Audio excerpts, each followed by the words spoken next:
এলাম সবার প্রিয় চ্যানেল ফুরকান ফেব্রিক্সে। আজকে ফুরকান ফেব্রিক্সে আপনাদের অনেক সুন্দর কিছু থ্রি পিসের কালেকশন দেখাবো।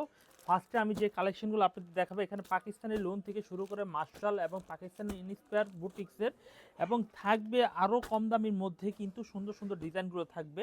তো প্রতিটা ডিজাইন কিন্তু এক্সক্লুসিভ থাকবে, জমজমের কিছু কালেকশন। আমাদের দোকানে বেসিক্যালি অনেক আইটেম পাওয়া যায়। এখানে আমরা আজকে ভিডিওতে শুরু থাকবে 450 টাকা থেকে শুরু করে। এই ডিজাইনটা দেখেন কত সুন্দর একটা ডিজাইন হবে। ভালো লাগলে স্যাম্পলগুলো দেখে স্ক্রিনশট দিয়ে নেবেন। অনেক সুন্দর সুন্দর আইটেমের কালেকশনগুলো কিন্তু আমাদের দোকান স্টকে রয়েছে, একদম রিজনেবল প্রাইসে দিয়ে দিচ্ছি। আর অবশ্যই আমাদের হোয়াটসঅ্যাপ নাম্বারে যোগাযোগ করবেন। এই হচ্ছে কামিজের পিছনে ব্যাক পার্ট হবে, আর এই হচ্ছে কামিজের সালোয়ার এবং ওড়না। এই ডিজাইনের মধ্যে কালার হবে, দেখেন এটা ব্ল্যাক কালার, এটার মধ্যে রেড কালার হবে, এটার মধ্যে ম্যাজেন্টার কালার হবে, এটার মধ্যে হলুদ কালার হবে। কালার সহকারে স্ক্রিনশট দিবেন। ডিজাইন হবে 10টা, প্রত্যেকটা সেট অনুযায়ী নেবেন।